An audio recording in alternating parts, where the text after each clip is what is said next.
The wind screamed in lower Manhattan, like a banshee tearing through the Scottish Highlands. Friday, October 13th, the spookiest day of the year. Bubba Manjang pulled his stocking hat down over his ears, preparing for a long night of selling cotton candy outside of the Marlboro and Camel filtered cigarette stadium. Those thousands of people coming up the elevators to Stadium Land. The stadium concourse in the sky. Of course, it was so windy 600 feet up, in between all those buildings. Everybody got out of the elevator and immediately fell over. Us real New Yorkers wore lead shoes, so we were fine. But my cotton candy cart was just spewing cotton candy into the sky. What do you mean your machine was just spewing cotton candy into the sky? What? Can you not hear me? Are my headphones working? Hello? Hello? No, I was just asking you to elaborate on what you said. Oh yeah, sure. The wind was blowing so fast I was worried my machine was gonna get blown out in the street. So I threw my body on top of it to prevent that from happening. But I forgot to turn the machine off, and the candy was blowing out of it. And then rain would smack it to the ground like the hand of God. So there was soggy cotton candy floating into the sewers. I hopped off it for 1 second, because I thought I saw Farrah Fawcett in the cab. The second I did, my machine blew away. I never saw it again. How far did it go, Bubba? Hello? Can you hear me? I got new headphones for this interview. Hello? That was Bubba Manjang describing firsthand his experience with the New York windstorm of October 79. And that windstorm would give us the longest game in World Series history. The Marlboro Camel Stadium was not exactly the most convenient fit in the middle of the Wall Street skyline. Lots of carts fell during storms, and many fans who weren't from the immediate vicinity of the lower Manhattan area saw a trip to the park as a once-in-a-lifetime opportunity to litter on or vandalize Wall Street offices. Hot dogs thrown into windows, rocks through windows, peeing into windows. Nothing was off limits. And the big Wall Street companies couldn't do anything about it? The mafia liked it too much. In Ricky the Weasel's autobiography, he says Carmine Gambino once had a contest where he said, "Whoever can piss into the highest up office at JP Morgan wins a Bentley." The stadium's nationwide reputation was for its right center field section, which was nicknamed the Boulevard of Broken Brokers. That's where Wall Street employees would commit suicide. It happened so frequently that the city of Lower Manhattan asked Carmine Gambino to put up suicide nets, to which Carmine replied, "No, that's a homicide spot, paisan." So, I'm having a really hard time visualizing this stadium that's in the air. Yeah, of course, I understand. And it's not a particularly intuitive place. The stadium was sketched by Carmine Gambino on a series of bar napkins. You basically had to walk down fire escapes to get to the concession stands, which were in converted offices, and they just handed you fries out the window. The bathroom situation was very chaotic. Instead of your traditional bathroom, Marlboro Camel just had porta potties placed seemingly at random throughout the stadium, along with a 200-foot trough located 2 stories underneath home plate. We called it Piss City, and the urine was funneled down a slide that circled around the building and led to the Hudson River. So tell me what it was like to go to a game. Oh, Marlboro Camel was a very violent place. The mafia condoned it, how could they not? And then you got to factor in Lower Manhattan's population. Yeah, who was going to the games? Well, the casual suburban fan like myself had to basically fall in with one of the 2 factions in the stadium. The population of Lower Manhattan has for a long time been 50% Wall Street psychos and 50% the Chinese. And did these 2 groups not get along? No! They were basically gangs on opposite sides of the stadium, and they had turf wars constantly. You see, the Chinese resented the bankers and stockbrokers for driving up rents in Lower Manhattan and forcing them out of many sections of the area to build new offices. And the Wall Street guys resented the Chinese for being Chinese. But they were both there because they loved the Gambinos. I guess. I mean, the main thing was that it was close and you could drink and fight there. What about the police? Oh, there was basically no police presence. In fact, the only cops that were ever there were the ones that were secretly on the Gambinos' payroll. I don't know how the NYPD never figured that out. They could have put that thread together and found out who every crooked cop was pretty much immediately. As for the field itself, it was very cramped. The right field fence was about 310 feet away from home plate to make room for Carmine Gambino's luxury section, a replica of his favorite beach in Palermo with sand and water and a small cliff. The size of the field hardly mattered from preventing home run balls, of course, due to the usually high winds that were truly dangerous the night of Game 3. Before the game, the Gambinos said, "This wind will make our pitches go like 200 miles per hour." That was Gambinos manager Buddy Dwyer. We should talk about Buddy Dwyer. Buddy Dwyer was ahead of his time as a baseball mind. He was the father of what's known today as sabermetrics, but back then was just called trying to make everyone else look bad. It was his idea to use math to keep track of stats. As he said in a later interview, "They said I was a fucking lunatic, and I just said it's math. Look at the numbers." And that's when Tommy Lasorda took a swing at me. Buddy Dwyer never intended to work in baseball. He first worked as a low-level stockbroker at Goldman Sachs until he was 32, with only a passing interest in the sport. I never went to many ball games. A lot of guys I worked with loved it, though. They loved baseball, and they loved fighting the Chinese. but on a fateful drunken night at a bar in Lower Manhattan, Buddy bent the ear of Ricky the Weasel.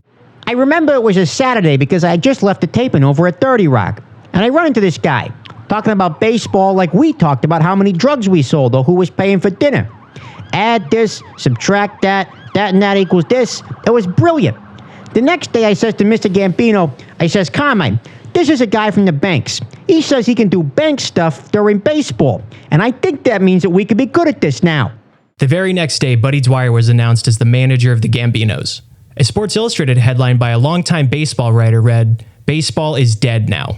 Later that week on Saturday Night Live, Chevy Chase played a version of Buddy Dwyer as a robot that pooped out baseballs and money. Beep boop, have some of my baseball poop. Strike! Cannot compute. I am out of baseball poop. SNL was so good back then. Buddy went right to work assembling the new look Gambinos. His philosophy was, pitchers do the most things in a game, so you should sign pitchers first. And the bullpen he crafted was possibly one of the best ever. First, I signed Bob Crosby.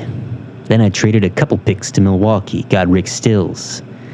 A year later, we drafted Mel. Mel Nash was a 9th rounder, pretty good value. And yeah, we went to Korea right after that. Picked up Park Ki-hyung on our second day there. Pretty easy. And that's how Dwyer assembled Crosby, Stills, Nash, and Hyung, a legendary foursome that owned the back half of games, including Game 3. Hi, I'm Nate from A Closer Look. Normally right now, we'd present an innovative product or exciting service. But today, we're here about something more serious. Oh, Nate, are we recording? I was preparing a hot dog. Oh no, I got mustard all over my jeans. The average dude in this country owns exactly 2 pairs of pants. And sure, dudes like me and Will could go to the store and buy jeans, but we just don't. And we always get stains on things. Nate, what am I gonna do? What about your second pair of pants? You mean the slightly nicer and vaguely blue, black, or brown pants? Dudes call this the fancy pair. I spilled Cholula sauce on them while I was making eggs for the 9th day in a row. Now I don't have any pants to wear to my job as a lawyer, and I might get fired. That's why this week's sponsor of A Closer Look is A Third Pair of Pants, a charity that connects struggling dudes with third pairs of pants.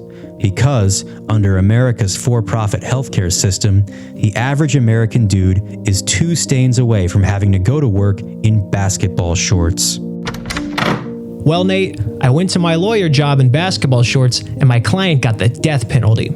And did you go to a pants store? No. Why not? Just 'cause. $2 a month can buy one of these wretched dudes some jeans that they would never decide to buy on their own.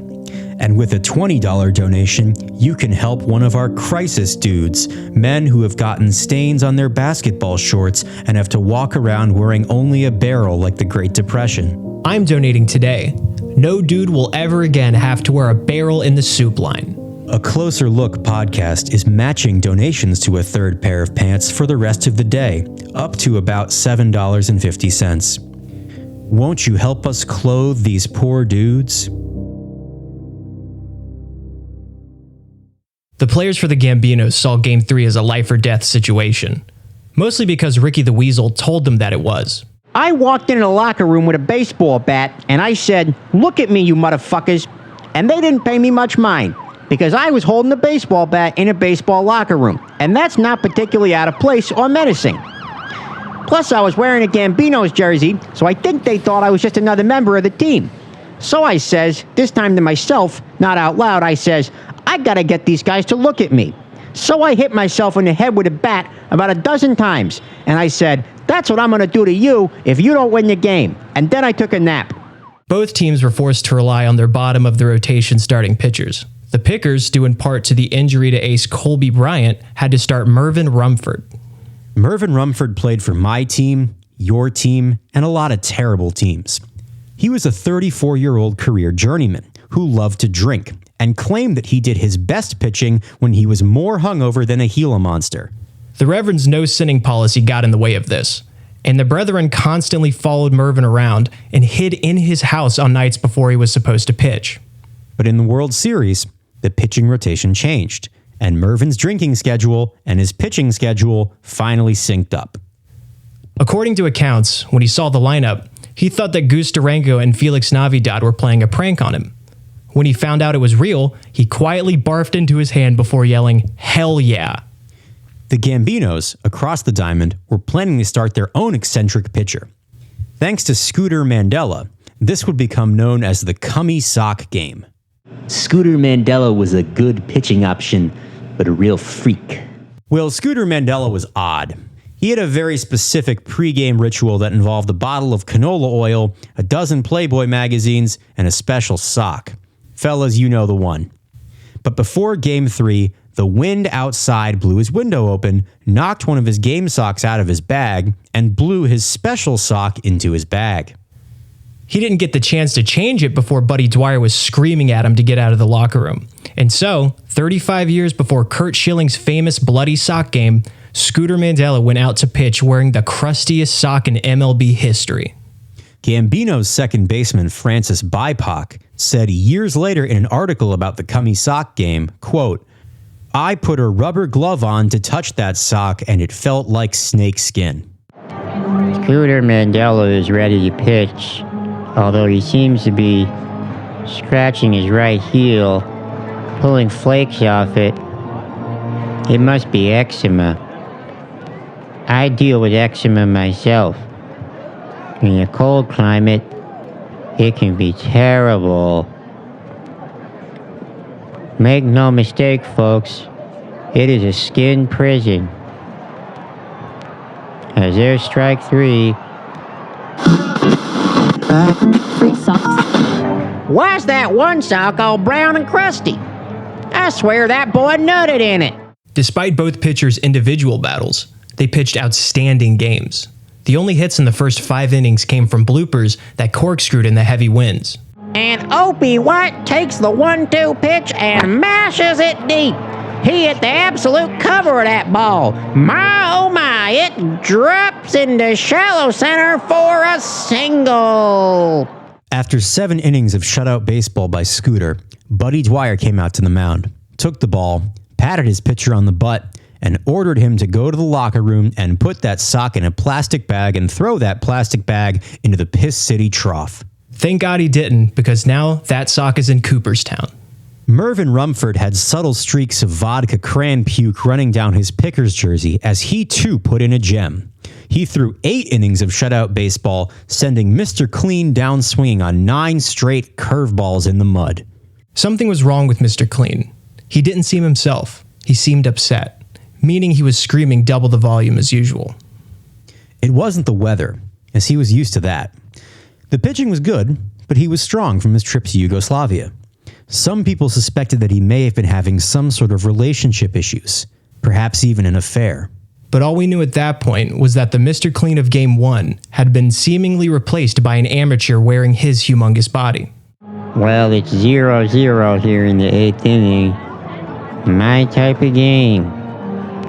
Buddy Dwyer is bringing out the big guns and going with Crosby, Stills, potentially Nash, and potentially Young. Should the game go to 11? Should we be so lucky? And lucky they were. This was a signature game for the Crosby, Stills, Nash, and Young lineup. Each brought their own signature style, and they were dealing. Crosby was a submariner. After 8 innings of herky-jerky pitching from Scooter, Crosby's pitching arm getting about 2 inches off the ground bamboozled the pickers. And bamboozled the fans, too, who didn't understand how a human body could move that way. Here's Bob explaining to reporters at the time where he got it. I used to practice pitching in my mama's washroom. I stand outside and I throw it at the mattress on the wall. And then the flood came and took my daddy away, and it made our land muddy. And then our whole house sunk about 2 feet into the ground.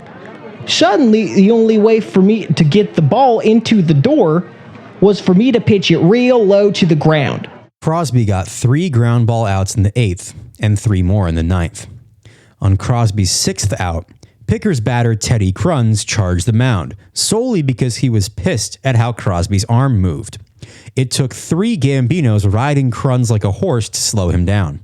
After Crosby came Ricky Stills. Stills was famous in the league for inventing the knuckleball due to his deformed throwing hand. Growing up, I wanted to be an astronaut. Me and my friends would play space in the yard. We figured we could send me to the moon and beat the Soviets ourselves. So we tied 2 of my hands to a string, tied that string to a firework, and I put on a bike helmet, held my breath, and he ripped 2 fingers off. We think the firework went to space. Stills sent down the best Pickers hitters 1, 2, 3 in the 10th. In the 11th, Buddy Dwyer sent out Mel Nash, the hardest thrower in the league. Mel Nash had a 100-mile-per-hour fastball that he could throw maybe 6 times a game tops. He only ever pitched an inning at most because every at-bat was incredibly traumatic for him. The first time I hit 100 miles per hour, I was throwing with my dad in the backyard. He said, "Let this one rip, son. I love you. I'm so proud of you." I threw it. It busted through his glove, and it hit him in the nuts. He had to get his whole unit removed. He never spoke to me again. Nash gave Dwyer his 1 inning, and then he sent him back out, and then he sent him back out again. 3 innings. Nash quit baseball shortly after to become a lobsterman in Maine. Park Ki-hyung was the first Korean to play baseball in the major leagues. He actually learned the game from one of the all-time greats.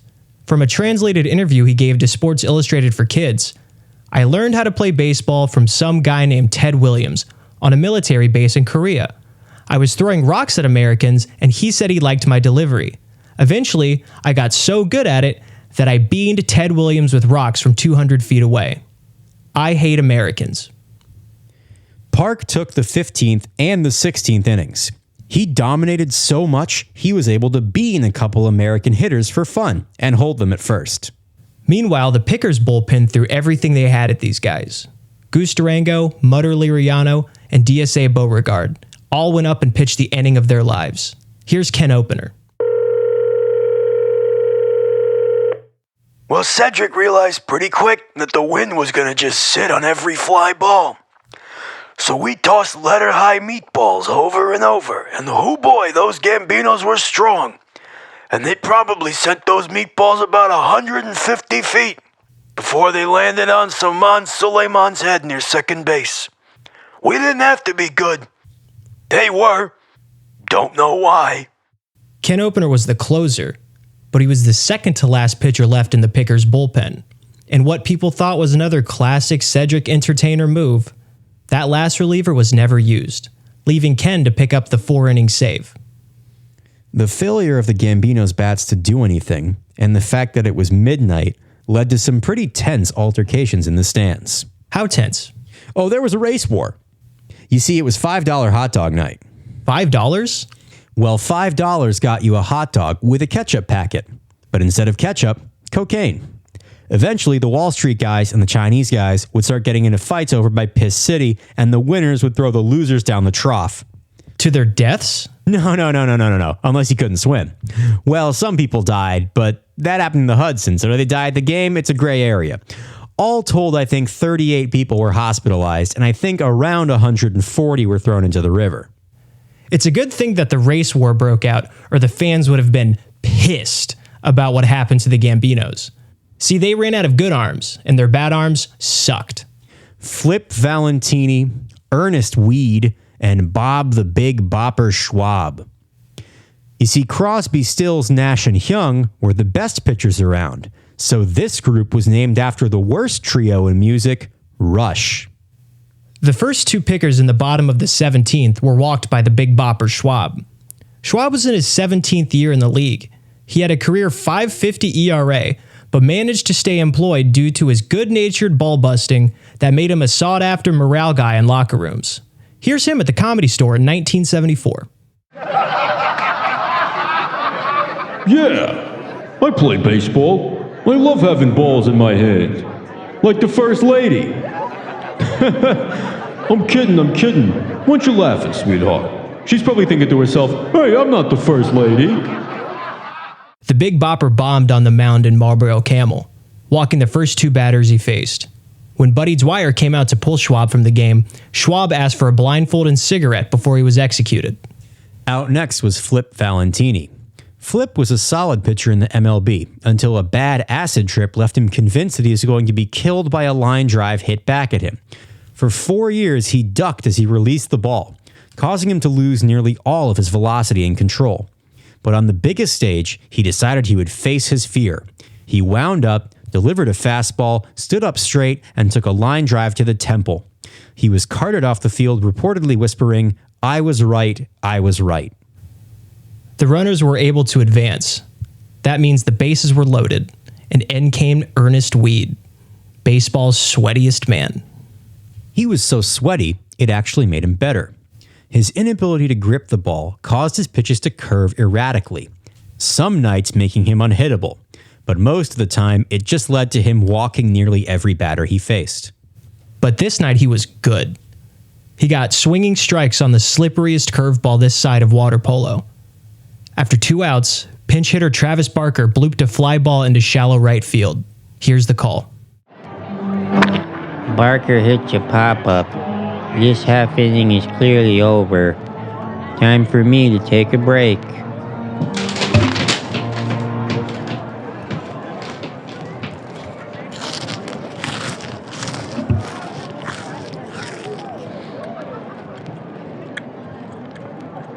It seems as though I was wrong. The inning is not over. Mr. Clean did not catch the pop-up. I'm assuming because of the wind. He dropped it, and I guess the Pickers scored 2-0. Darn. A photographer captured the moment of the Mr. Clean wind error. What do you see? He's not even looking at the ball. He's looking at Carmine Gambino's luxury beach. And who's on that beach? It's Carmine, and he's kissing his wife, Isabella. The bottom of the 17th was quick. Everyone thought the last pitcher would come out for the Pickers, but nope. There was Ken Opener again, lobbing the meatballs and still getting those pop-ups. None of the Pickers' outfielders were distracted by Isabella Gambino. As soon as the game ended, everyone left.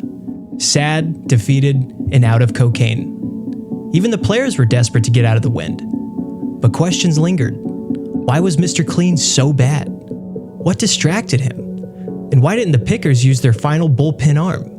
And the answer is because that man wasn't a pitcher at all. He was the man who killed Robert F. Kennedy.